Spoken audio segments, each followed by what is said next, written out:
अच्छा किया जो तुम लोग इसे यहाँ लेकर आए।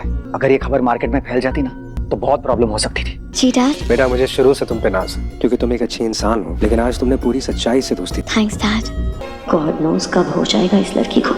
डैड आज जो कुछ भी हुआ है मेजबानी में हुआ है, जो हमारा रेस्टोरेंट है, इसलिए मुझे लगता है कि जब तक मिस मन्नत ठीक नहीं हो जाती उसे यहीं रहना चाहिए। आफ्टर ऑल इसकी जिम्मेदारी हमारी है। हाँ ठीक है। इसे यहाँ रखने की बात कर रहे थे क्या?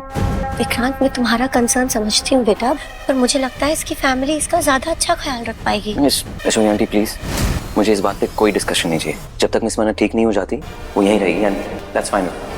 मॉम डोंट वरी, मैं मन्नत का बहुत अच्छे से ख्याल रखूंगी, वो ठीक हो जाएगी। आफ्टर ऑल ये मेरी सिस्टर जैसी तो है। और मैं जाके ना आंटी से बात करके आती हूँ, आंटी वेट कर रही होंगी। इसका ख्याल रखना प्लीज। हम लोग भी चलते हैं, तुम इसका ख्याल रखना। हाँ ओके सो पहले से बेहतर है। बाबा जी पर उसे रेस्ट की जरूरत है। वो ठीक है। आई एम सॉरी यानी जो कुछ भी हुआ। मन्नत के आने वाले एपिसोड में एक अलग ही ट्विस्ट देखने को मिलने वाला है। अभी फाइनली यहाँ पर विक्रांत ढूंढ लेगा कि मन्नत कहाँ पर है। मन्नत को यहाँ पर ऐश्वर्या ने बेहोश करके रेफ्रिजरेटर के अंदर रख दिया था और ऐश्वर्या को लग रहा था कि अब मन्नत नाम का भाई जो कांटा है वो उसकी जिंदगी से चला जाएगा, लेकिन उसे ये नहीं पता है कि विक्रांत उसको छोड़ने वाला नहीं है।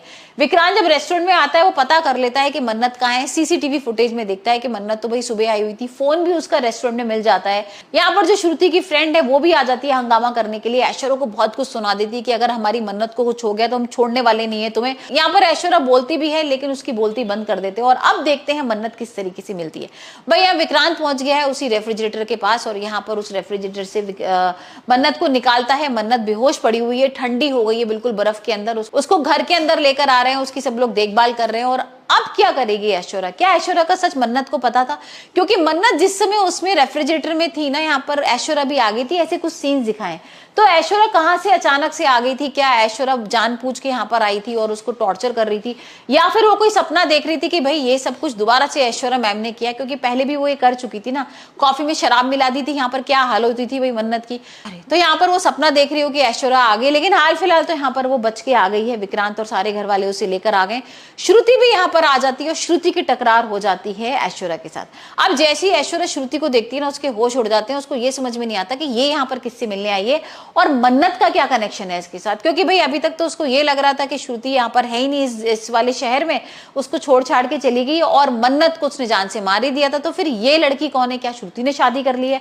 अब ये सब पता लगाने के लिए वो भाई मन्नत के घर आएगी। और अब देखते हैं जब ऐश्वर्या के सामने ये सच आएगा कि मन्नत उसी की बेटी है, तब वो किस तरीके से उसको होली के दहन में जलाने वाली है।